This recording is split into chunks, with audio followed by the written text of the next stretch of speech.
Good afternoon, everyone. So excited to have you with us on the second day of Engage OK in the Cloud. You are in the right spot if you're in the work-based learning, maximizing student engagement and career connections in classrooms and virtual spaces. My name is Chelsea Hunt, and I am the Executive Director of Work-Based Learning and Industry Engagement at the State Department. And I'm so glad to have you all with us today. Before we begin, a few reminders for you for this session. Our moderator, you heard from her earlier, is Petra Woodard. I like to say it's always good to surround yourself with individuals who help sharpen you. And that is what Petra Woodard does for me. So I'm so glad to have her in the room. So give her a shout out in the chat. Say hello to her, let her know she is going to be on all of the questions that you may have today. And of course, I will help answer them at the Q&A session as well. Wanted to let you know that this session is being recorded, so you will have access to it later once Engaging OK in the Cloud has wrapped up. Also, please be sure to mute your mic. If unfortunately a mic gets unmuted, trust me, we will be on it, but if you can help us with that, that would be wonderful. I also wanted to let you know this is going to be an interactive session, so I hope you have come prepared. I hope you have your phones and your browsers ready because we will be utilizing tools such as menti.com, poll, Zoom polls, and Zoom chat. So please be ready for engagement because I'm so excited to start this with you. And then lastly, but definitely not least, in the spirit of transparency, I just wanted to let you know that we do have a member of the media who is attending this session today. So welcome them and just again, let us engage and have fun together. So just to give you a little bit about me, I am a person who just likes to tell stories because I want you to get to know me. And since we're in virtual settings, it makes it even more impactful that you get a little bit of who are you speaking with today. So I graduated from UConn High School. So I'm a Millerette. I played basketball in 8th and 9th grade, so I can claim that Millerette status. Then I went to UCO, became a Bronco, so I got my undergrad there, and then got my master's at SNU, so I'm a Thundercat. Didn't know that was the mascot. I actually had to Google, so just letting you know. But when I was there and got my master's, I was also inducted into the Delta Mu Delta, which is an international honor society for business. So it's been nice to be able to have that network to talk to and kind of get strategies as well. I consider myself a state agency baby. I started off with OESC, so the Oklahoma Employment Security Commission. I then went to OU Health Science Center, then back to the state regents, and then now I am currently at the State Department. So I like to say, again, state baby. And then I like to be involved. So I currently serve my volunteerism on the board of Oklahoma CASA, really great organization. And then also my experience with youth, I have about 11 years plus. I tell some of my youth that this wonderful gray hair that you may see, it's well hidden today.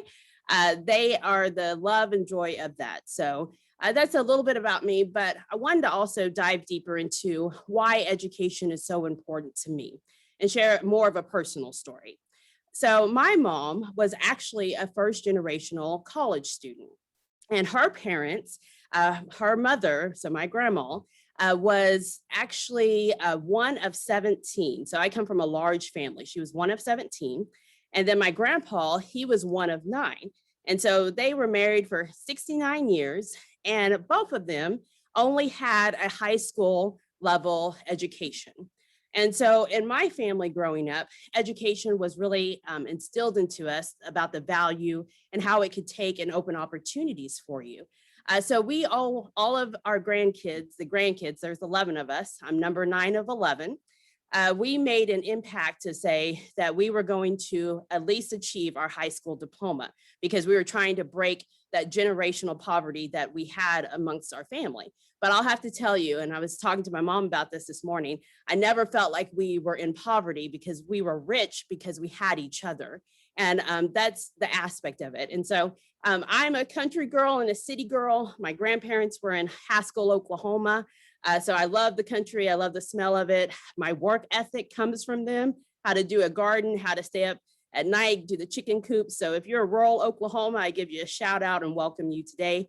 And if you're urban and suburban, Well, I'm a city girl as well, so welcome to the table, but just wanted to share a little bit about myself. And I forgot to say a part of that story. All of the 11 grandkids actually graduated from high school. That was always a big thing. We were that loud family in the bleachers screaming, but with the blow horns, because we knew that we were, again, breaking a cycle. We had all these barriers against us, but yet we still rise. And it was just a wonderful thing. And so I love my family, and give you a little hint of who I am today. So I currently reside in the Office of Student Support. It's a wonderful office. It really does focus on the holistic approach for our students, providing those wraparound services. We delve deep into counseling, breaking it up by school-based mental health and also academic counseling. We go into prevention services, making sure that we have bullying prevention, suicide prevention, and then also college and career readiness, making sure you heard about individual career academic, work-based learning, so you're in the right spot for that today. And then of course, industry engagement. And then we follow up with the wonderful family and community engagement, because we wanna make sure you as our educators are aware and have the resources that you need. Same thing with our students, but we also wanna make sure that our families are engaged and at the table as well. So a little bit about our office. We are here to help resource you and provide you with any assistance that you need.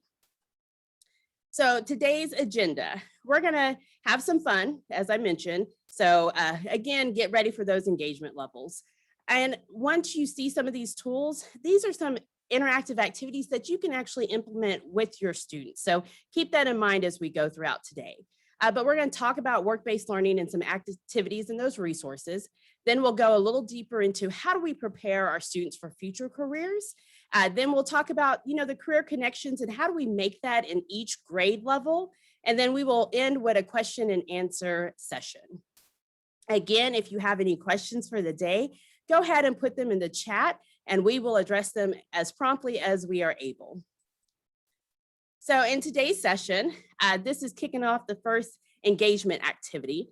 I am a fangirl of pizza. I could eat it every single day. And so the Teenage Mutant Ninja Turtles, oh man, those are my growing up. That was the cartoon that I watched. And then when they made the videos, just loved it. But what I love about the Teenage Mutant Ninja Turtles is that they were students. They all came to the table from different backgrounds, different skill sets, different cultures. But they had one thing in common. They had Splinter, who was their educator and their mentor, the champion that they needed to say, you can do this, keep going. So that is, I think it's a great way to say, if you see a Teenage Mutant Ninja Turtle, just know we're getting ready for an interactive activity. So let's go ahead and get started today with a simple one. I want you to tell me, what is your favorite summer dessert? So mine, as you're putting that into the chat, it's a mixture, it's a toss-up. I love ice cream. I can eat it all year round, but I love it in the summer when it's hot.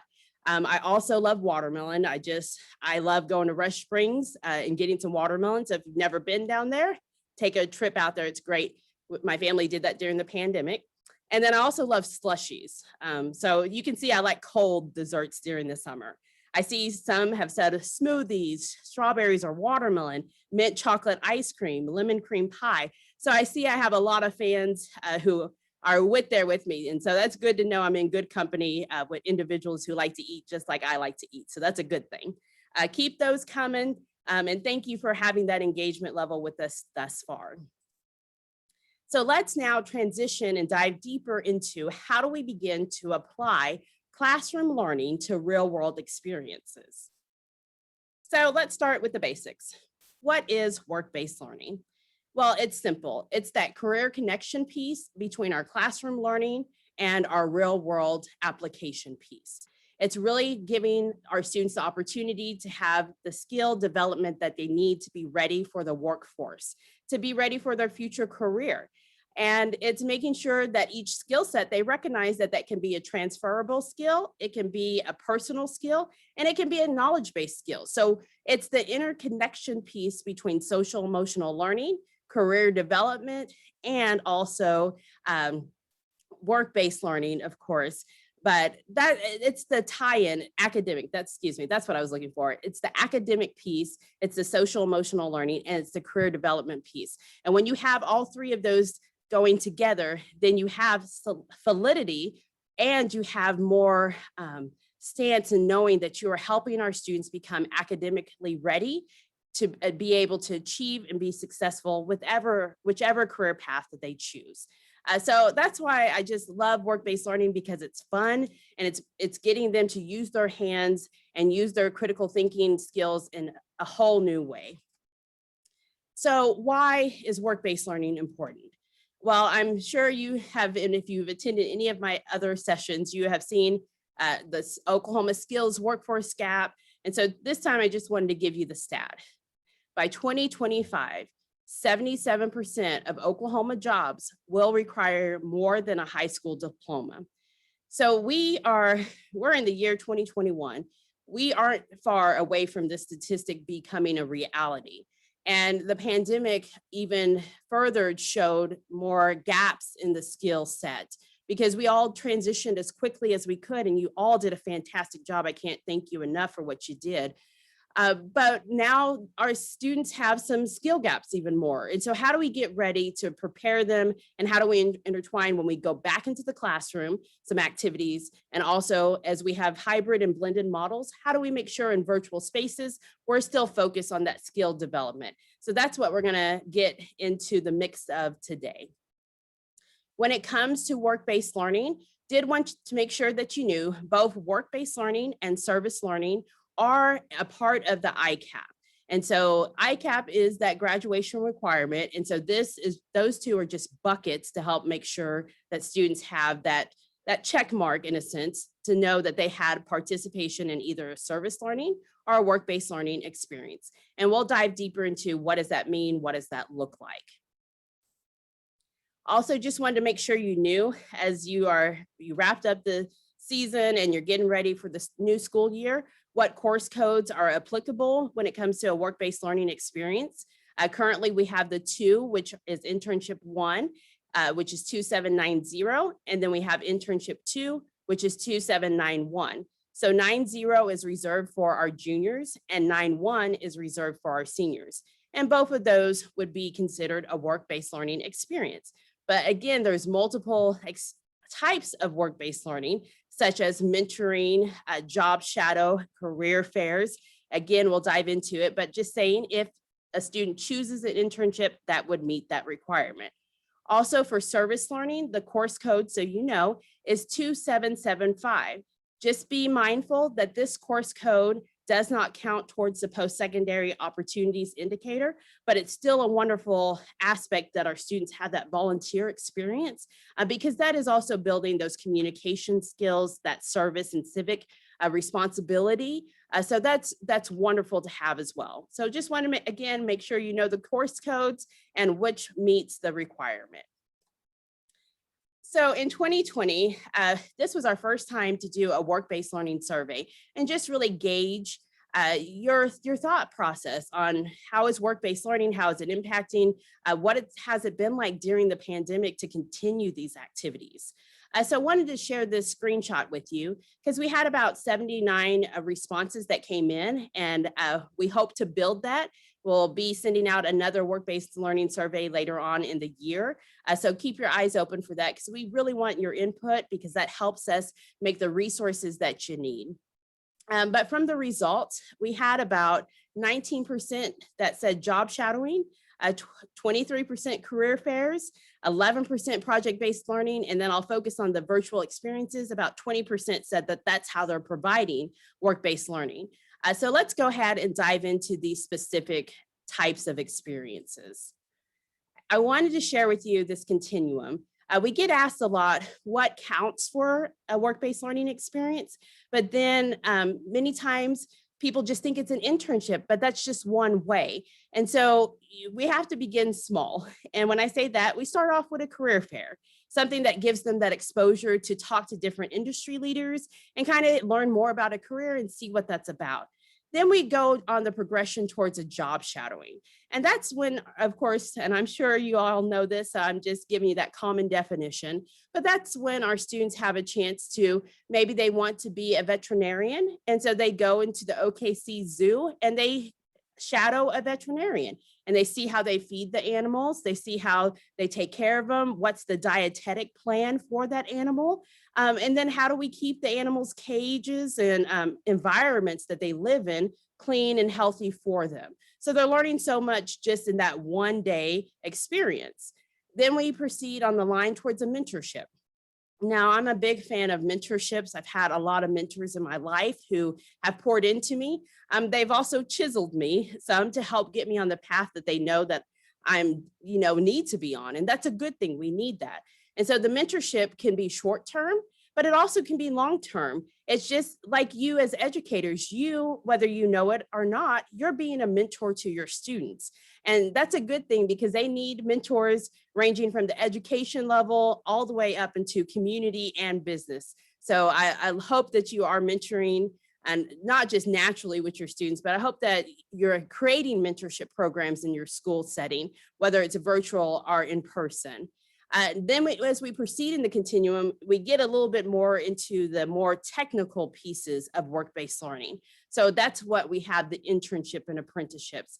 And it's recognizing that, maybe not every school district will have an internship program, and that's okay. But if you have a mentorship, a job shadowing, a career fair, project-based learning, which we'll talk about in a second, virtual career learning, guess what? Your student has met that requirement. So keep that in mind as you're going throughout this next year. And then we wrap it up with project-based learning. Many of our students who attend career techs are getting that project-based learning. It's really having a project that you're going to make. So say you're going to make a model car. That's what you're going to do. That's your capstone course. You have to have it as you're going through the classes and you're working on it throughout the whole semester. And then that's the product. And guess what? That car has to make motion and move on the floor or in a race with your other students. So being more tangible, applying it. But again, wanted to show you this continuum. As you see, we start again simple and then build into that more academic and technical piece. So you will have a lot of resources today, and this is what we say is a resource library. It's the first of many. Just letting you know that we have, if you're curious to know what is work-based learning, activities, and some samples, we'll dive deeper into it in a few slides. However, we do have a guidance doc for you to see what would be considered service learning, what would be considered work-based learning, how does that match with the documentation and reflection, which we'll talk about today, but it's no more than a 3-pager document for you, so you have it easily available. The internship FAQ, a teacher externship resource toolkit. We actually have some teacher externships going on right now as we speak. So that's an opportunity if you haven't considered you as an educator, as a teacher, being a part of this over the summer. Some are even offered during in-school academic year, excuse me, that's what I was trying to say. So get involved, get connected. That way, once you as the educator learn, oh, this is why I'm asking my students to take Algebra 1 and how it connects to if they want to be an engineer, and then you have built some type of model with your hand, and then you can bring that experience, tell your students, share with it, but then also share it with your professional network, your fellow colleagues, and say, oh my goodness, I did this externship and this is what we learned. And you'll see the engagement level not only between your students and your colleagues, but with yourself as well. And you'll have more passion to share that with students. And that's what we want. We want that engagement level for our students. And then we get asked a lot about the Oklahoma Student Work Permit. So this is new and recent guidance documents that is now on okedge.com. We partnered with the Department of Labor, so they gave us all the information that's needed. So if you've been looking and trying to figure out how to assess that on single sign-on and just need some resources, it's right there for you. So when you assess this link, you have access to it. And then another new tool for you, we partner with the Oklahoma Office of Workforce Development, who has now merged with the Oklahoma Department of Commerce. And they have a searchable tool for apprenticeships and internships. So you can search by zip code, by SOC code, and just see what apprenticeships are out there right now in your local area. So this will be a good resource link for you to get. Want to let you know about OSDE Connect. It's our virtual learning community platform for you as an educator. If you didn't get an opportunity to attend Susan Pinson's Professional Learning for Educators, a harvest of online modules, please go back, and once you get the link and access to it, watch that video so you can learn how to connect to a plethora of modules that are engaging for you to help give you those resources that you might need. Two that are really focused on work-based learning is a work-based learning module, and then also Oklahoma Career Exposure Week. And so I'm going to dive into it a little deeper so you see what they look like. This is what's called the work-based learning module. It is a module that has pre and post assessment to test your students' knowledge on work-based learning. It also has an ability for you to navigate with your students a plethora of resources, and also resources that are with virtual learning. And many industry leaders in the pandemic created spaces on their websites to have virtual job shadowing experiences, virtual career fairs, virtual internships. And so they have kept that going. They see the value in it. So that gives you, in that module, you have access to a plethora of different resources to kind of get and implement into your lesson plans if you are kind of struggling, how do I make this work still? And then also what's good about this module, it has a variety of day in the life videos focused on specific careers. So students can see themselves, number one, but then also hear from experts in the field about what it truly is like to be an engineer, to be in the aerospace and defense field, and be in health science. I know a lot of students were interested in nursing, especially after this year and a half that we've had, to be, how do I give back to that service and, help my community? So you should see in the chat the direct link for you to be able to access this module, but do also want to let you know that if you want a specific code for you and just for your school district and your students to have access, I can create that. So you just send me an email and I can give you that code as well. But if you just want the general code, there it is for you today. This is what is known as the Career Exposure Week module. Hopefully, some of you had been able to attend when we did it in March. We typically have Career Exposure Week the first week of March. So mark your calendars for the 2022 Career Exposure Week, which will be held on February 28th through March 4th of 2022.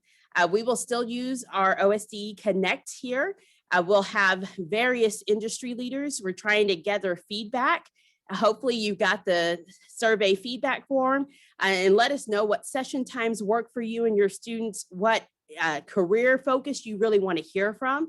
We had a good 9 presenters who joined us, 9 to 10, and it ranged from healthcare to construction to energy. And so it just gets expanding. And so this is an opportunity for you to get connected, and we keep all the recordings on that module itself. But we also dropped into chat a playlist so that if you haven't had a chance to get started on the module, that'll entice you to get on that module, but you can see all the recorded sessions from 2021. Again, I hope you join us in 2022. Those dates were February 28th through March 4th of 2022 for Oklahoma Career Exposure Week. Now I want to show you about a 2.5-minute video to give you some helpful tips to engage students in virtual settings.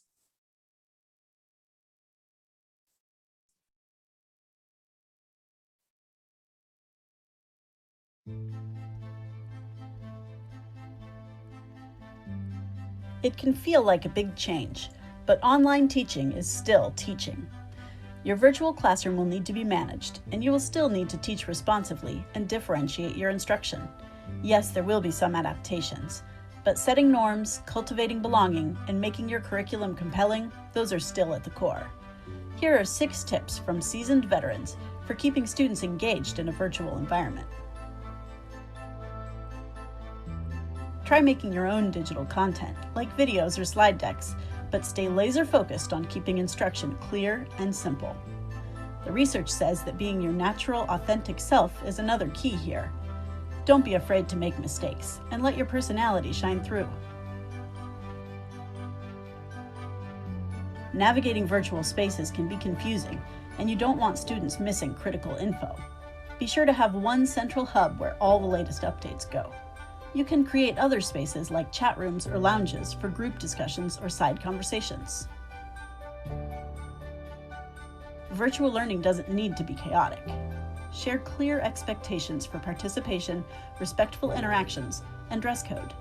Ask students to design agreements together to ensure every voice is heard. It will help them stay focused, empathetic, and kind. You may not all be in the same room, but students should feel a sense of community. So make time for small group work and relationship building activities. That keeps the humans behind the texts or video screens connected. Giving your students some space to learn independently builds critical skills, but they'll need support too. Set online office hours so your students know when they can reach you. You should also participate in discussion threads and offer guidance and encouragement regularly. Research shows students retain more knowledge when they've actively engaged with materials. Keep learners from becoming passive observers by finding ways to build in polls, break for brainstorms, or drop guided questions into the instruction.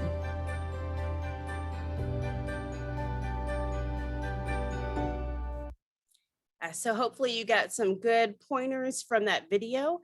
I love that be with the children behind the room. Make sure they have that space. We all went through some Zoom fatigue. So we want to make sure that our students still have an opportunity for a calming space if that's what they need. And just being ready. I love the aspect of open hours so that they know. And we all know this, when we give students clear and concise expectations, one, they can rise to it, and two, that helps them give that structure. And they have been missing that structure for the past year, so it'll be nice to kind of get that routine back with them.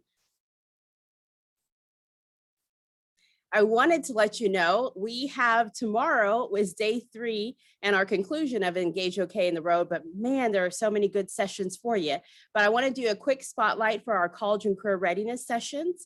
If you need to know all things about ICAP implementation, then mark your calendars for tomorrow at 10:30, and you'll be with Marissa Lightsey and learn all about that.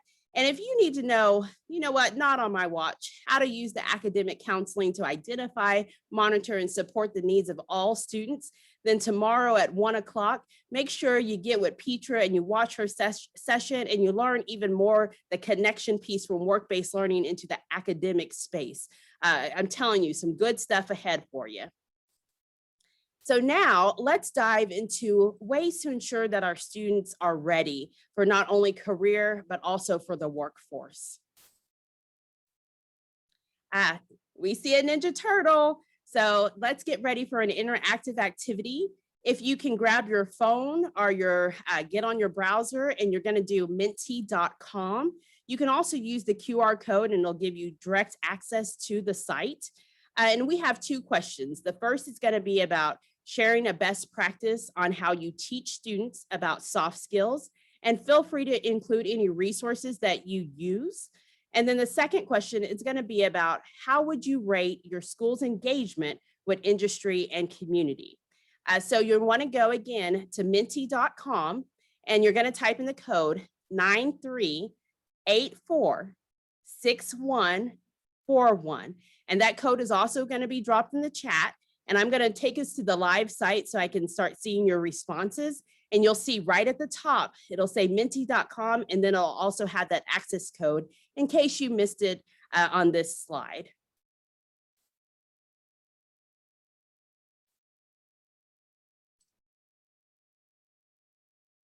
All right, and I'm just getting it set up in presentation mode for you so you can access the activity.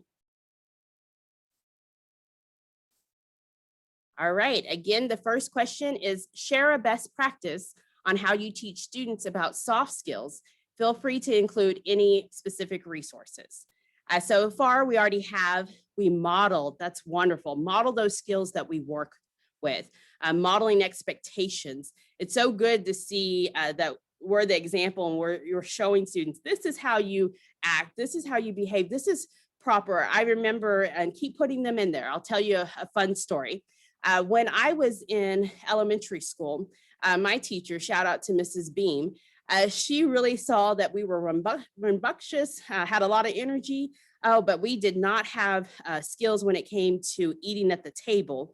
And I see a lot of modeling. That's wonderful.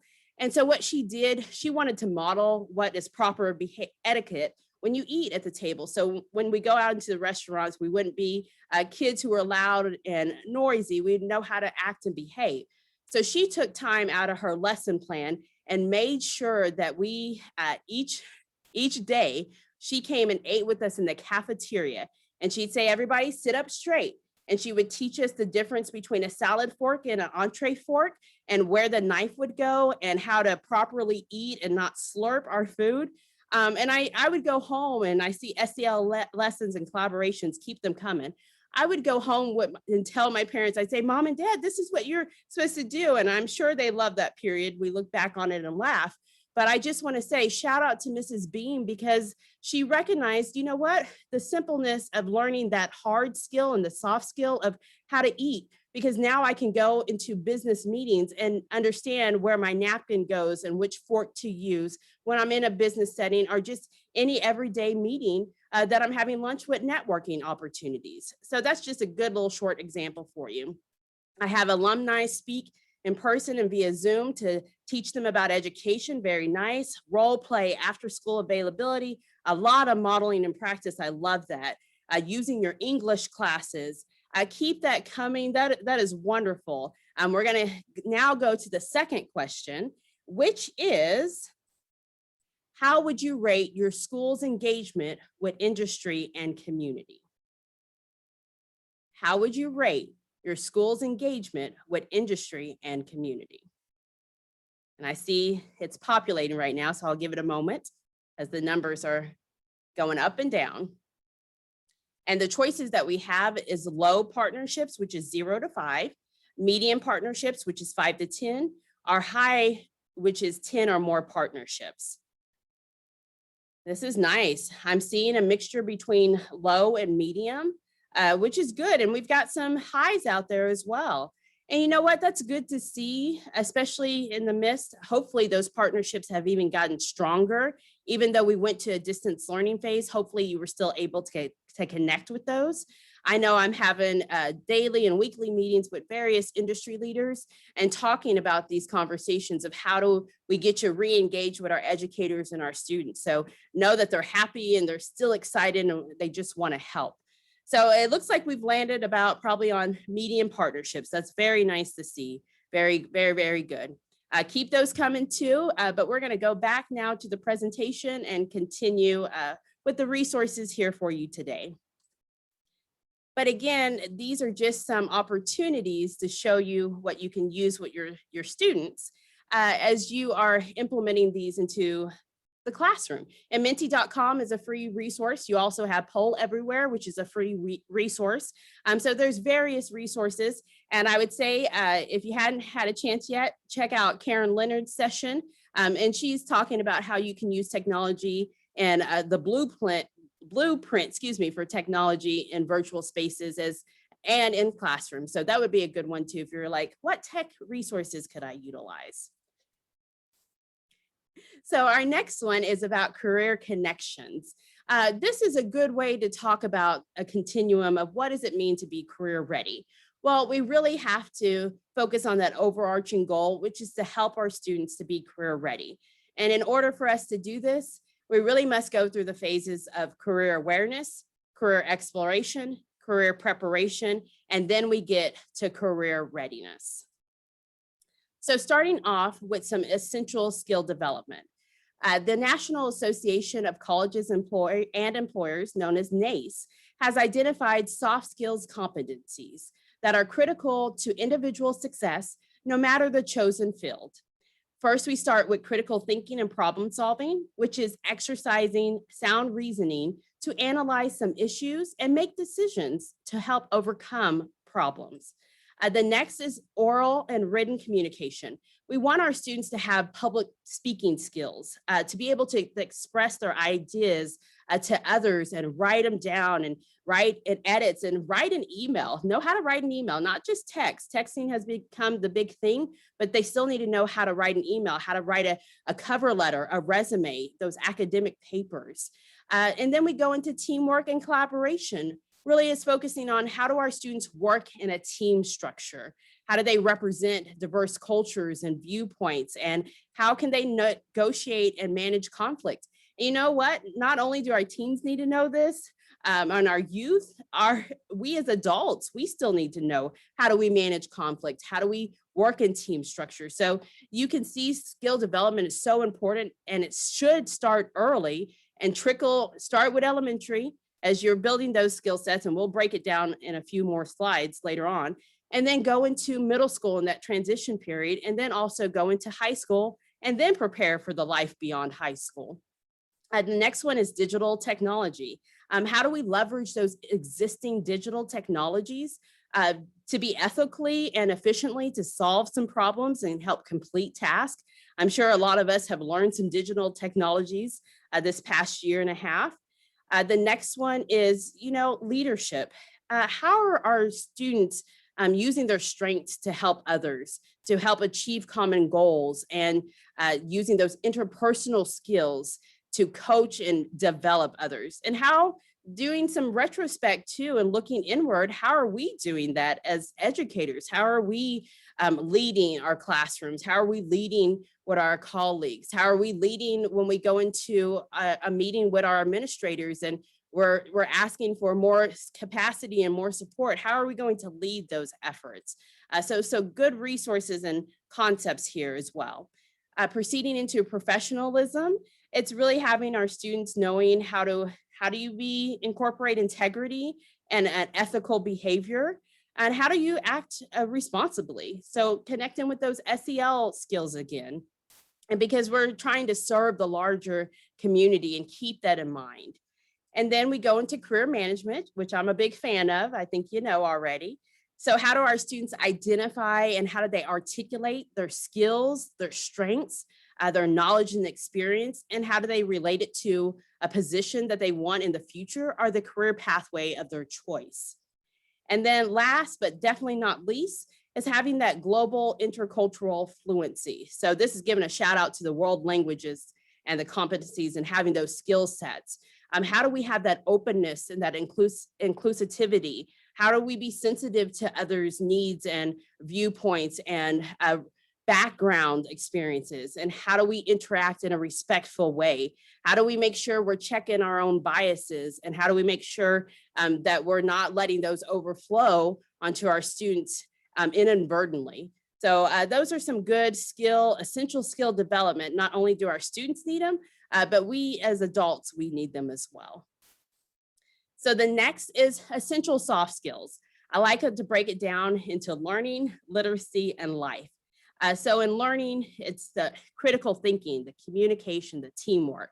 Literacy, how do we use the technology, that financial learning, which is so critical, financial literacy. We'll talk base and have an activity that touches bases on financial literacy as well. And then we proceed into life. How are we doing problem solving? How are we being that leader, as we just talked about, and cultural competency and social emotional intelligence, and all of this is so vitally important. So these are some skills that as we go back into the classroom, we want to make sure that we're focused on so that we can see little Johnny in the corner and say, okay, he's not just having a behavioral moment right now. Maybe he can't hear because he needs to be sitting closer to me as the teacher. And so making sure that we understand our students' needs, especially at this critical time as they're coming back, a lot of them, and including yourself, we went through a traumatic experience, and that's what it was. And so we're all grieving and learning to readjust in different ways. And so how do we make sure we're there, not only for our students, but for each other? It's a nice tie-in to social emotional learning. So hopefully, just recognizing, I mentioned earlier that Oklahoma has a workforce skills gap. And the gap truly exists when it comes and it has an impact on social emotional learning. It has an impact on career development, and it has an impact on academic learning and workforce readiness. So when we focus on the development of our students' academic, social emotional learning, and our students' academic achievement, well, then we're helping putting them on that path towards success. So in the upcoming months, it'll either be July or August, there will be a tele-edge that's going to be hosting a presentation on Oklahoma SEL competencies. So this is new, that's happening for us. I also recommend, if you didn't have a chance to check them out this morning, that you go back and you watch Blair Harrison and Jenna Jones' session on improving school climate and student well-being, instituting systematic social-based social emotional learning, because you're going to learn about the new Oklahoma SEL competencies and program planning guide. So great stuff ahead. I actually had a chance to serve on this team. So being very intentional about bringing that post-secondary, that career development, and that workforce readiness lens. So you'll see it intertwined from starting from pre-K, all the way up to adult learners. So again, you don't want to miss these new competencies and resources coming your way. All righty, I see another turtle. So let's go ahead. This time we're going to do a Zoom poll, and we're going to focus on 3 specific questions. The first question is going to ask, which games can you teach students about financial literacy? The second question is going to ask, which games can you teach students about social emotional intelligence? And then the third is going to ask, which games can teach students about skill development? Now, it's all multiple choice. There are no wrong answers, but we've opened that poll. And once you have a couple of minutes, we'll do a countdown, and then we'll share the results so that everyone can see them. So I'll pause for a moment to do this poll. And it looks like we still have about a minute to go. So it gives you some time if you hadn't got a chance to access the poll. I see responses are still coming in. And I'm a fan of, you're going to hear me a fan of a lot of things today, but I'm a fan of board games, because board games, if you didn't know it, can teach so much about financial literacy, can teach about career management and money, can teach about social emotional learning skills, can teach about career choices, can teach about diversity, inclusion. It teaches us so many things in just one simple game or a board game. My favorite was Monopoly. I learned how to stay out of jail, learned how to not get in jail, because if you got in jail, you had to pay $200, but then you'd sit there a long time because you're rolling the dice and you never know when your chance was going to come. I learned how to make sure I got my utilities paid on time, but also made sure to get the railroads and get the first to try to get Parkway and Boulevard and get some of those utilities, so that when someone was coming around the board and then they would see those wonderful hotels, can you see I'm a little competitive? I got to see that opportunity. All right, so let's go ahead and we're gonna end the poll and share with you so you all can see the results. But yeah, so we're gonna share the results. And so we see, when it comes for the question, which games can teach students about financial literacy? And I'm looking towards the side so I can see the results. So forgive me if my eyes go this way. I just got good stuff to share with you. So I see the game of life really came out as number 1, and Monopoly. Very, very nice. I agree with you. Then the next question, which was, which games can teach students about social emotional intelligence? And I see that Guess Who. And Guess Who can also teach students about diversity and inclusion. That can teach us as adults about that as well, which was nice. And Candyland can teach you a lot about social emotional learning as well. Number 3 is, which games can teach students about skill development? And the winner of that one was Operation. Oh, did y'all ever play Operation? And I wanted to go into the medical field, and I did in some regards. But when the buzz, and you were like, oh, I did it wrong. I didn't get the liver. Okay, put it back and let's try it again. So thank you for participating in that poll. I hope you had fun just looking at some games along with me and kind of strategizing and seeing, oh, and that's what I want you to do. Start seeing, how can I use board games or card games or interactive tools in my lesson plan so that I can make it fun. And hopefully you were having fun and getting a little memory of, oh my goodness, mousetrap, all of that. So hopefully you see how you can intertwine that fun aspect and keep the students' engagement like I hope you're being engaged today. So when it comes to strategies for life readiness, I was that girl. Remember PEMDAS? Please excuse my dear Aunt Sally. You learned it in math class. And so I like those little breaking down acronyms. So I came up with, you know what, we need to have strategies and how do we make it for life? So L stands for, we've got to leverage interactive tools. Just like we've been using these various polls and chats, if you're still in that virtual space with your students or doing a blended model with them, make sure you have that engagement pieces. Make sure that you at the moment, okay, and remember those days of pop quizzes and it was like, oh, pop quiz, but you're seeing if they're ready. Are they paying attention? You want to make sure on the I that you're increasing student ownership. It's now, especially with ICAP being rolled out, we want to make sure that students are taking ownership of their life choices and their academic choices. So their career path, so that they know that it's not just their parents who are going to tell them which path to take. They really have to be intentional and say, oh, I want to be in, oh, let's throw out a different one. You know what? I want to be in construction because I really like wearing a hard hat and I like working outside in the element. I think my muscles look great when I get a little sweat on them. You know, that's great. So how do we make sure that you get the career path that you need? And what are the stackable credentials? If you started a career tech, then which college and university can you go to? We got to start educating them on that career awareness piece, which is so important. The F stands for, let's focus on clear and consistent behavior expectations. I said it earlier, I was that child who I needed to understand what is expected of me. I am also that adult woman who likes checklists. I like to feel like, okay, I accomplished this. I know not everyone's a checklist person. That's okay. That's just how I groove, and that's good. And then E, we want to empower student voice and encourage celebrations. I really have to emphasize the E today because I can't keep saying it enough. We went through a crazy year, a year that we never thought would ever happen. And I know in my lifetime. And so we need to hear what our students are saying. What are they feeling? I feel this. I think this. I don't like this. We've got to get back to letting them have that voice. I think we do a wonderful job, but you know what? We can always get better. And then how do we encourage celebrations? How do we cheer them on when they graduate from pre-K? Give them a graduation ceremony. I remember when that happened and I was in my cap and gown. And then I went to middle school and I was like, oh, okay.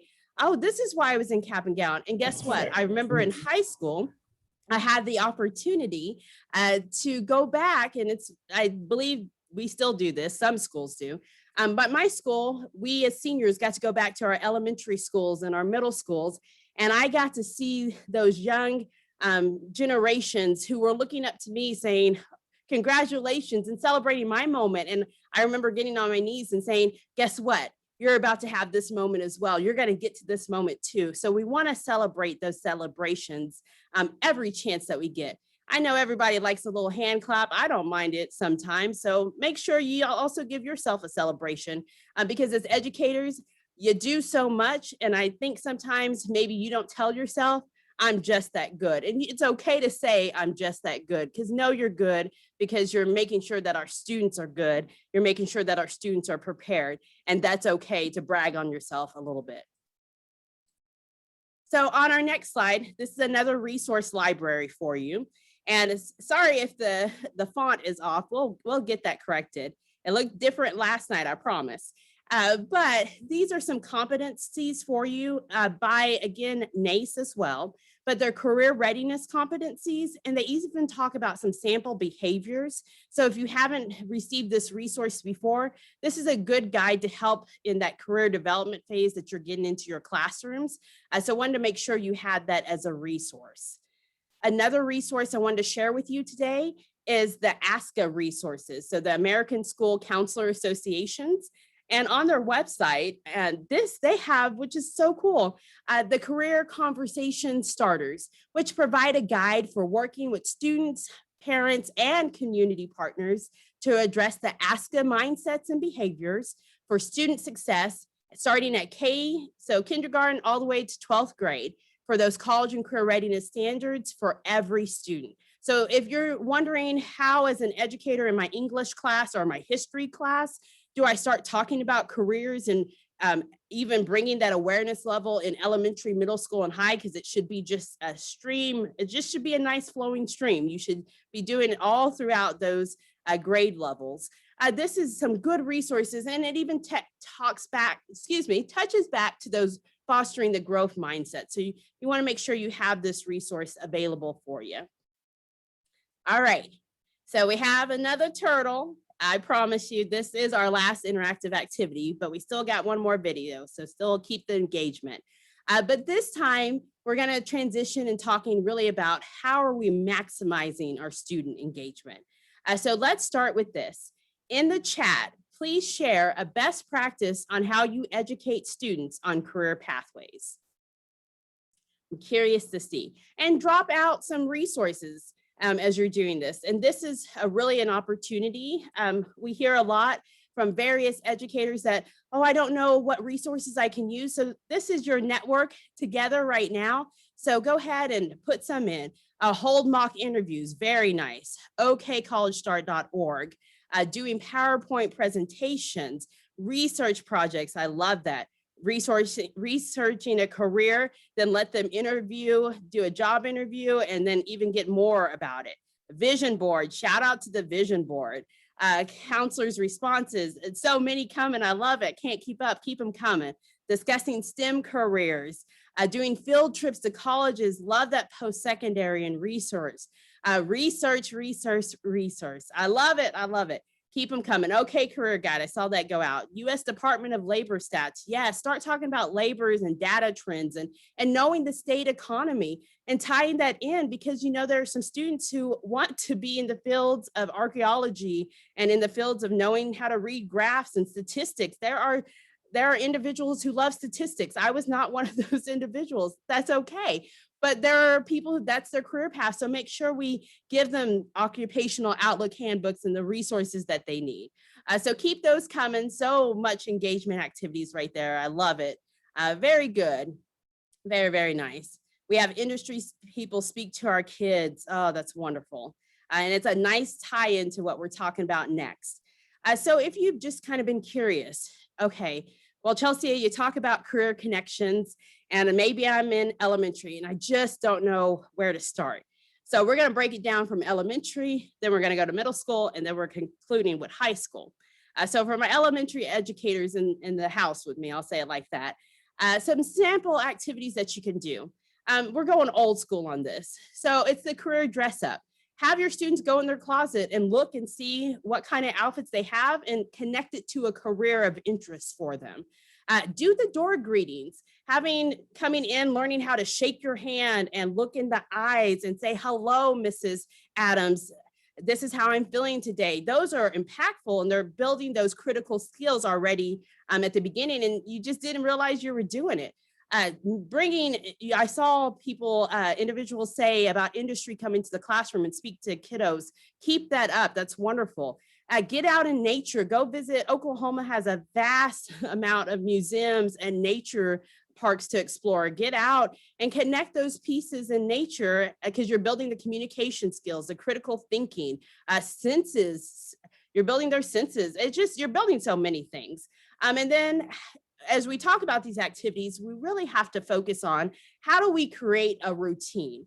So as you're heading back into the classroom, the routine to keep in mind when we're in elementary is, first and foremost, how are we going to engage our families? How are we going to bring them to the table? How are we going to make sure that they're involved in their child's career path, or educational path, all the way until high school? Because we want the parents to still be engaged when they come to high school.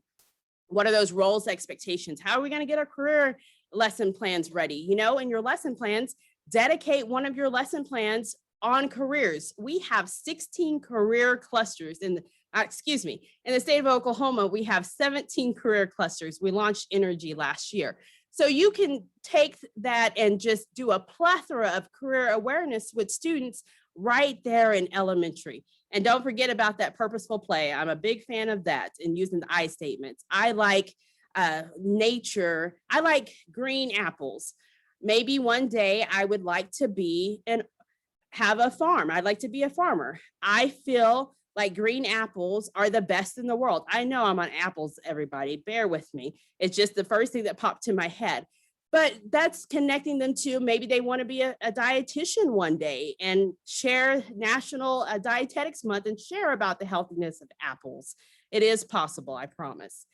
So now let's transition and show you what it looks like in action.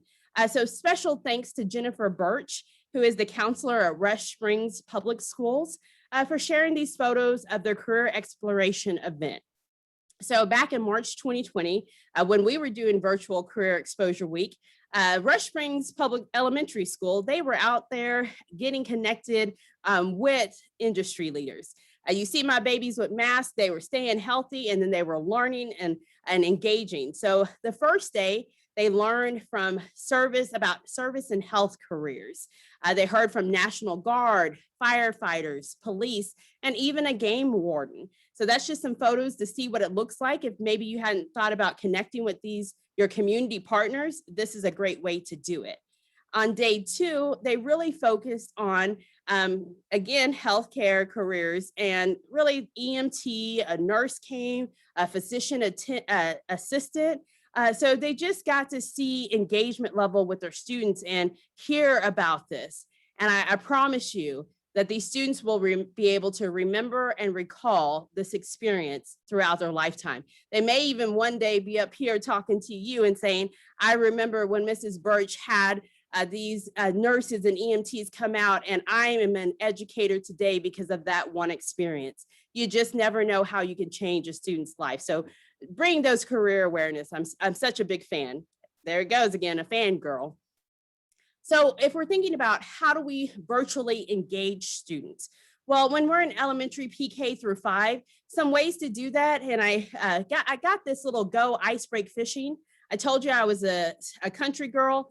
I was one, I didn't like the regular rod. I really loved with my grandpa fishing with a cane pole. I really enjoyed going out to find night crawlers. And if you don't know, night crawlers is it's a worm, it's just bigger and juicier. And I'll tell you this, the little country fish, they really like those hot dog wieners. So if you ever had that in a cane pole, I mean, you were in some good company right there. So got a lot of bites off a hot dog wiener. But count around the house. How many lamps do I see? How many televisions do I see? How many shoes do I see? How many bananas do I see? So things like that, show and tell. Y'all remember the good old days where you'd come to the classroom, and I remember those days. And I would say, you know what? I like art. And this is a piece of art that I created, and show and tell each of my classmates why I like art. And maybe one day I'm going to be on the Sistine Chapel and remodel Michelangelo's chapel. Maybe that's something I'll do. You never know what their passion is. It's all about connecting the passions and interest level and getting that awareness piece. And then also since I talked about some digital technologies, check out PBS Kids and PBS Learning Media, some great resources to help even keep your students engaged in a virtual space. So now let's transition to middle school. So some sample activities, and I really wanted to break this down because we've been through a lot, and maybe our brain spaces just are not thinking, okay, how can I do this? And again, I said there's so many ways. So hopefully you're getting some good nuggets of wisdom today. Do some skits and plays. Maybe you have students who are in drama, and incorporate career awareness and have some plays and skits about that. Do career interviews. I think someone mentioned it earlier about mock interviews. That's wonderful. Do your service projects.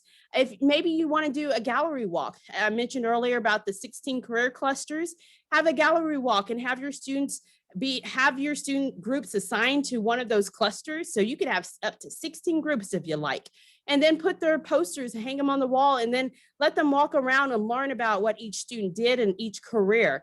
So I dropped a video in there so you could see how that happens, and something simple like that. And use reflection. Reflection is so important. Not only do we want students to have these experiences, but we want to reflect. So a part of creating your routine in middle school, again, I'm going to always start with engage your families. We're going to always need family at the table. Bold career awareness into your career lessons. You can do it. I promise you, you can. Those career clusters I mentioned, teach about those and have those reflection pieces. All right, so moving on to how do we do this virtually with our middle school students? Well, here's a virtual scavenger hunt.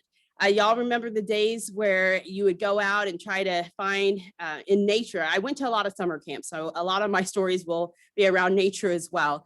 But you know, you had to find different acorns, or how many spiders could you find? How many gum on the tree could you find? That really happened. I know it's weird, but it's out there. There is something that's fun. It's if you like to build your agility and your word count. I think that's really good to have it in the workplace. Check out play.typewriteracer.com. It's really fun and competitive if you're competitive, but your students can even see and get in groups and try to, you know, build their skills just by typing. And then there's a plethora of STEM activities, so just resources. And Connect Ed has these wonderful videos about day in the lives. But what's really cool about this site is you can browse by career sector. So just browsing by career cluster. Maybe you're looking at agricultural, health sciences, etc. You can check that out and then find videos that you need. So just trying to give you some resources as you go along as well. So getting into high school. So 9th through 12th graders, some things that we can do. Do a global careers day. We talked about that intercultural fluency. Well, let's talk about World Languages Day. Let's have a global careers and see on an international level, because some students are going to go and work in a global setting and international. And so make sure they're aware of those kind of careers. Have student conferences, journaling. Journaling is wonderful. It's getting that thought to paper. Again, how do we enjoy this activity?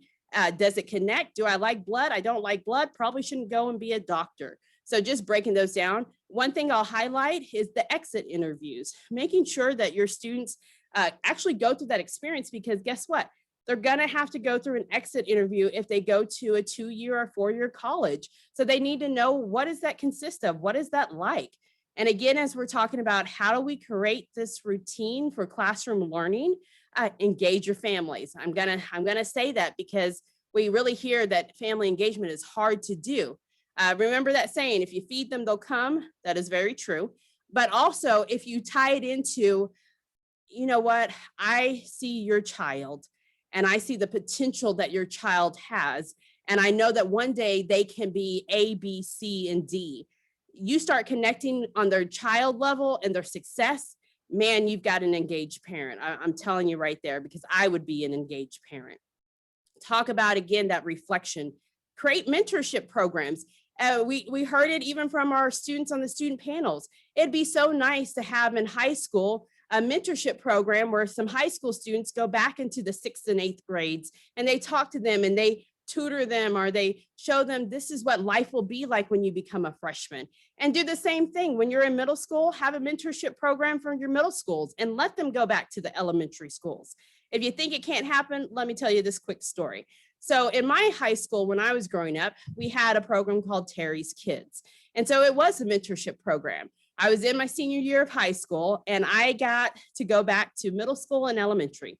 So I was assigned a 5th grader to have that one-on-one mentorship.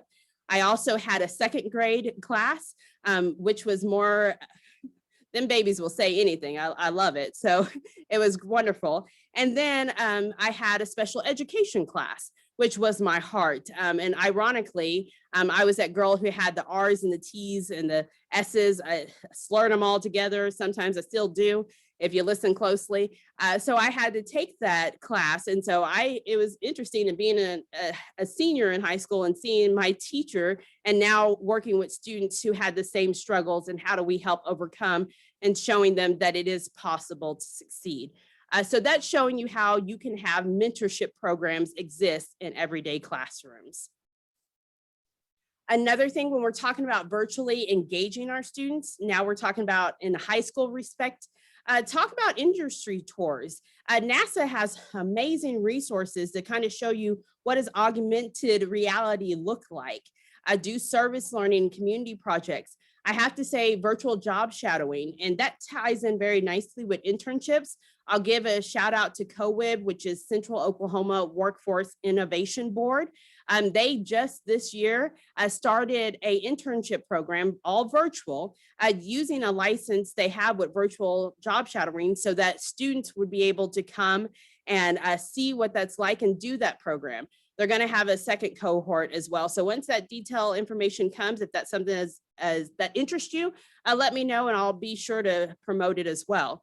But that is showing you that get with your community partners to be able, if you don't have an internship program, see how workforce boards can come to the table and help you out as well.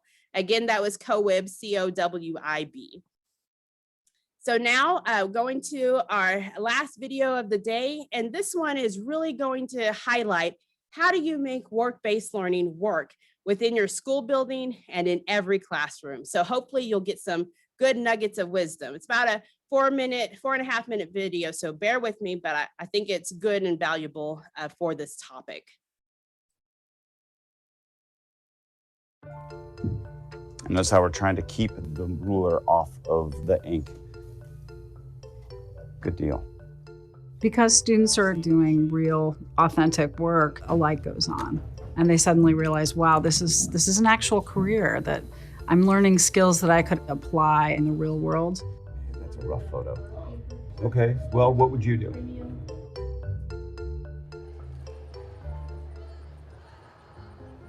The vision at Maplewood Richmond Heights High School is school as apprenticeship. That's our motto that we try to implement in as many classes as possible. It's about getting us ready for what's after high school, for jobs, college. The school does that by giving us opportunities to do internships, and we also do it within our classes. There are ways that every teacher can put those career options into their coursework. Yeah, I like that. Okay, good. That works. If you're trying to build a student that has the confidence to go out and work in the real world, they have to be doing real world work. So whenever the task can be something with real stakes, the better. Running something like the print shop, they're beholden to an actual client who is relying on them to have something ready by a certain date. All right, guys, take a look up at the board over here. That's the Emily and Andrew. We need those IDs done by October 7th. In that class, it's like a job for us. It gives me a chance to see what kind of career I would be getting into if I went that direction. We print posters, we create brochures, anything that a teacher might need in the classroom, and we print all student IDs. They're learning what it's like to have an order waiting for you, to have the materials you need to make that, and then go and deliver it to the client. It's literally from start to finish. I learned Photoshop and InDesign. Today I was working on the literary magazine for our school. We are interacting with teachers, making sure that we communicate well. Is this okay? Would you like any adjustments to this? Part of their grade actually comes from teacher feedback. Did you contact the client? Did you come up with a price? Did you do any kind of quality check on it? If you were a graphic designer, you wouldn't survive if you didn't do those steps. Sweet. Okay, as soon as 10th goes in, then you're ready to rock. Okay, so let's get started with the run through. I think what we need to do is just go through the to-do list and make sure that all the logistics are in place. The class that I'm teaching now is about the 4 cornerstones: leadership, stewardship, scholarship, and citizenship. The focus of it is to apply our 4 cornerstones to service projects. So we're teaching middle schoolers about the 4 cornerstones. We wanted to get practice speaking and organizing things and really getting a feel for teaching. The group leader makes sure that you write down the points that they get. Teachers, they must work very hard to plan a lesson because it took us a couple of weeks to be able to just plan that one day. So the day that we taught the students, I was at the stewardship rotation. focusing on the environment. I had like this pile of things that were either trash or recyclable. So can you guys see if you can find a number on that one? The experience of teaching, it helped me realize what I wanted to do out of high school. And one of my choices would be environmental teaching. It was really fun to get to practice that. Okay, well, good job. You guys got all of them right. I think the benefit for students is, it kind of goes back to that old cliche where the student says, when am I ever going to use this? They get to see how the skills that they're learning in class apply in a variety of different contexts. If we didn't do this, I'd probably be really lost in what I wanted to do after school. It really helps figure out what kind of work you want to get into and what that looks like. It prepares them for college, or if they're going to go into a trade, it shows them how the real world works. Oh, there it goes. Perfect. We're in business.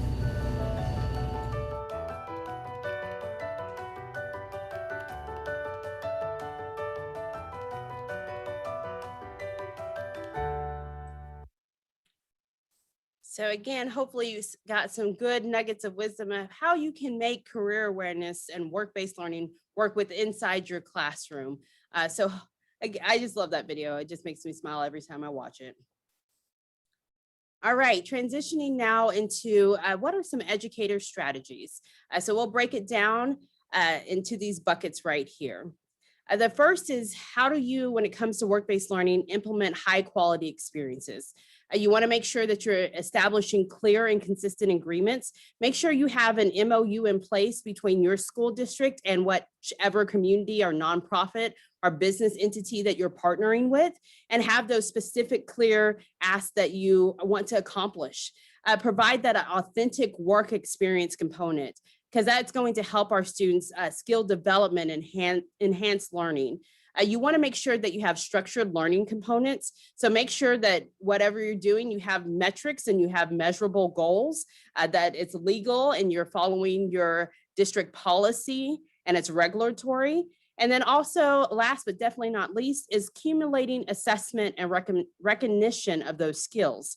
So how are we ensuring that these skills and these work-based learning experiences are connecting to the classroom academic learning? We're ensuring it by, make sure it aligns to ICAP, make sure it aligns, you're looking at your IEPs and the Oklahoma academic standards, because we want these workplace activities to align with all of the legislation and the resources and regulations and policies we already have set in place. And that reinforces the purpose of why we do hands-on experience and application. We want to ensure diversity and inclusion. So you want to teach about diverse career pathways and focus on the inclusivity of that piece. Make sure, because students are going to want to see individuals who look like them in high role positions, you know, not just in various janitorial positions, and nothing wrong with that. But you want to make sure that the student can see themselves as a doctor, they can see themselves in construction, in healthcare, in janitorial services, if that's what interests them. Make sure you are intentional about that. You want to collaborate with diverse stakeholders. It was very nice at Career Exposure Week that we had diversity in our speakers, because we wanted to make sure our students could see themselves in that.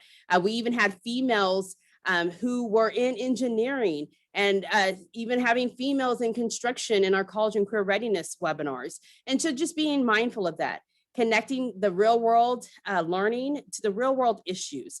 You can talk a plethora of things about career awareness and connect it to any societal issue that's happening right now. And maybe this is why I want to go and be a lawyer, because I want to help make change and impact. And then I always say this: use your data to drive the change for all students, because we work in a diverse society, in a diverse workplace, and we want to make sure our students are ready. So I like this quote from the late John Lewis, who says, "Do not get lost in a sea of despair. Be hopeful, be optimistic. Our struggle is not a struggle of a day, a week, a month, a year. It's the struggle of a lifetime. Never, ever be afraid to make some noise and get in good trouble, necessary trouble." I think if you stand in the gap with our students and you focus on D&I, man, that's some good trouble to be in. That's some necessary trouble to be in. So break those walls that may be up for students and make sure that they have every opportunity available and every access point, that they're not facing barriers to get into a career pathway that they want to be in. I always say, let our students dream big and let them have every opportunity available. So I'll leave it on that note. You want to schedule time for student reflection. As I mentioned throughout, it's important to allow our students to take that time to reflect upon their experience, to journal it out, to talk it out, to do a blog, to do a Twitter post, whatever tool that they want to utilize. It's good to reflect. And I'd say keep a reflection journal. That way it can start, if you want to start it in pre-K and build it all the way up in senior year. And then that's the journal they get to take when they graduate and see kind of how they changed and had different choices. And that's good because guess what? They're saving money. They're not changing their mindsets when they're in a college or university and changing and popping majors like I did because I didn't know what I wanted to be and I didn't have that career advisement. Man, they'll be better prepared. That's why I'm a firm believer of ICAP and what it can do for our students. So these are just some tangible ways. If you were thinking, how do we reflect? That's a great image set for you. The next thing is document the student progress. You can do this by uploading any reflection templates or pieces. They have a PDF upload feature in both OK College Start and OK Career Guide, which is Oklahoma's free online tools for career exposure and awareness and college and career readiness planning. And then also make sure that you're sharing with your educators, your students, and your families the appropriate high school graduation checklist to help monitor their progress towards completion and graduation. I love this graph. This was a graph that we received within our work-based learning survey for 2022. And so it's really breaking it down. Sometimes we might say we get in the laser focus in business and community, but I want you to know even if you're in rural Oklahoma, you've got trade associations, you've got workforce boards, you have nonprofit organizations, tribal entities who are there and available, various community, and you have business. So this was just showing the partner engagement level from, again, those 79 individuals who responded to the survey. Many had local businesses, and that's good. But if you don't have a local business in your area, connect with, again, even your career techs, your higher education entities. They're ready and prepared for you. It's just that thinking outside the box. So I promise you the engagement, and it is possible for you. So when we talk about engaging with industry and community, just some nuggets of wisdom. I learned this when I first came here too. And I was talking to a dear executive director of Workforce Board. And she said, you know, Chelsea, school districts really have to understand their ask. Know what you're asking of these industry leaders. What is your calendar? What is your schedule? What activities do you want them to come into? Again, write that in your MOUs, but also understand what you're asking of them, their time commitments, vice versa. Practice your elevator speech. That's good to know because you never know when you'll walk into the room with someone who has, let's just say, free money and they want to help a school district. And because you came, and I'll give a shout out to Locust Grove. So we'll just say Locust Grove. I'm doing a hypothetical here. Locust Grove somehow got themselves in an elevator with an industry leader and they didn't realize it was, but they were just bragging on their students and what their school district is doing.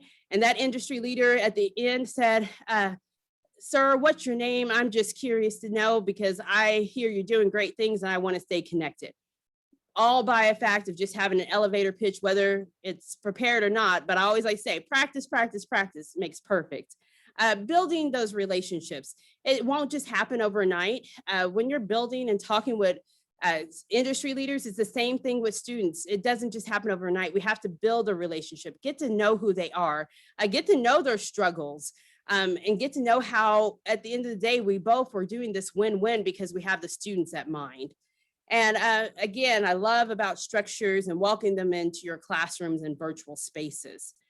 This is a resource document for you, but also another resource library to let you know we've kind of done some of the work for you. So if you want to use these templates, you're welcome to them. If you want to create your own, that's okay as well. We've got a student reflection template, a partnership agreement, a partnership calendar from K to 12.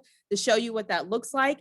And we also have, it's just been updated, our tribal nations contact list. So if you have a tribal nation in your area and you need to know who to contact, you have that information. I wanted to let you know now online is our recorded webinars. We just wrapped up the College and Career Readiness webinar series. We started it in January and we wrapped it up on June 17th. And we wanted to make sure that you understood that you had someone in your corner when you were going through this pandemic, that you weren't alone. But I would tell you that these experts who came touch base on a variety of topics. On June 17th, the last three individuals, one was from Oklahoma Electric Cooperatives, the other one was from NSU, and the last one was from the Professional Women in Building affiliated with Central Oklahoma Home Builders Association. So just a variety of speakers talking about career development, academic counseling, industry engagement, and of course, work-based learning. So check those out. And you can just watch them and just get resources. And maybe you never knew that was a partner that you could connect with. I always like to say, engage. This is Engage OK, you're with us. But I always like to say, visit okedge.com. It's the hub for college and career readiness. You'll find resources for students, families, educators, and a variety of opportunities on how to get engagement with business and industry. So we have made it to our session recap, and it's just reminding you what we've talked about today was the purpose of career connections and how that helps with our students' engagement, how that helps with our students' skill development.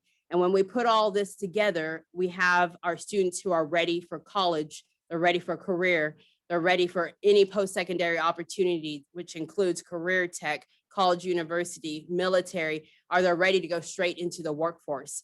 And that's what it's all about, keeping our students engaged, making sure they're academically prepared for success, and making sure they're just prepared for success in life. So I want to know at this phase, as we are coming to the conclusion of this session, what is one of your biggest takeaways from this session? What is, I like to call them those nuggets of wisdom that you gleaned. Maybe it was something you already knew. Maybe it was a challenge, or, oh, I can overcome this barrier. Maybe it's a success, or maybe you just want to brag on something your school district did during the pandemic. Or brag on something your school district is doing during summer learning or preparing for next year. But just giving some little takeaways for you. I love we've got some shout outs about the elementary schools and career options. And middle school too, so that's good. I'm glad you're getting those resources that's necessary to show you that it is possible. So keep putting those session takeaways in there, the amount of resources available. It begins in elementary. Yes, we need to implement mentoring. I love it. Suggestions of implementation in high school interviews, etc. Very nice, very nice. Keep those coming. And as you're still typing them in, always want to tell you the importance of connecting with local community leaders. Love it. About Ready Together Oklahoma. Your eyes are open about professional experiences. Awesome.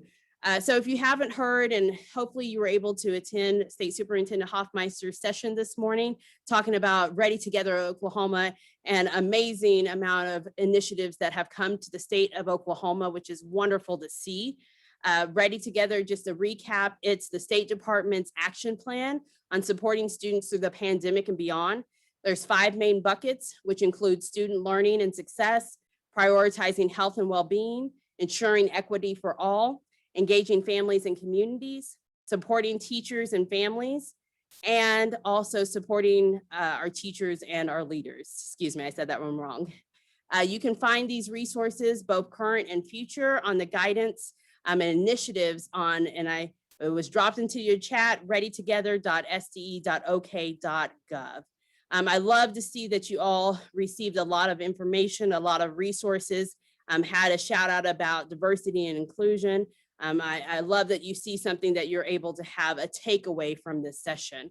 Again, this is my name is Chelsea Hunt, Executive Director of Work-Based Learning and Industry Engagement. So this is my contact information. I reside, as I said, into the Office of Student Support. And so if you haven't got a chance to meet the entire team, That's a quick link for you. And then also requesting for our professional development form. So you have access to that as well. And I want to proceed. I like the board games too. Yes. I want to proceed into the Q&A session. I know we've got about 5 minutes left. I've seen some questions and interaction going in. Big shout out to both Petra and myself. Yes, she did a fantastic job. So if you have questions for me, please go ahead and pop them in the chat. And I'm welcome to answer any that you have. And if you don't have any questions, that's okay as well. But please know, I want to say thank you for all the service that you have provided to Oklahoma students and families. You are invaluable. And I hope this summer that you take some time for yourself to rejuvenate, to get some sleep, to do a staycay if that's what you want to do, but just do something for self-care for you. And I like this quote. I'm a quote girl as well. And it says, if the road ahead seems daunting, pause to remember just how far you've already come. There's much that's going on next year and I'm excited for it, but just know that you're not alone. We are with you and we are thankful for you. Any questions, feel free to drop them in the chat. I see a lot of thanks and I'm glad you got what you needed. But if you do happen to have a question that comes after this session, please reach out to me on email and I have no problem answering your questions. Is there going to be more training on ICAP IEP alignments? A very good question. So our special education department on their website has already created some wonderful guidance resources that really show the alignment of IEPs and ICAP. It's a great template. I think I think we might be looking for it for you. But if not, yes, they do have that. And then I also would recommend going again tomorrow at 10:30 to Marissa Lightsey's section, who will be talking about ICAP implementation so that you have that information as well. But if you go on to the State Department's website and go into our search bar and do special education, they have a section that is talking about special education and ICAP. And they've been really intentional. Our offices all work together and collaborate to make sure that when we say all means all, we actually are talking about every student and how do we resource them. All right, I'm checking one more time to see if there are any more questions. Okay, I want to thank you all again. 8th grade is a struggle. Yes, you are right. You are not alone. But you can do this. I'll have to say middle school was one of my favorite school periods. Do we have the presentation link? You don't have it. We will, that should go out once Engage OK has come to the conclusion. So you will get it. If by chance you don't get the presentation link, please reach out to me. I will give you and send you the PDF. And I'll be honest, when you have a Mac and you work on that and you transition it to a Dell, the lines and the wording gets off. So I'll make sure that you have one that's really legible and readable for you as well. So again, I want to thank you so much. And I want to say have a wonderful summer and enjoy the final day tomorrow of Engage OK in the cloud. And please come back and see us. So thank you again.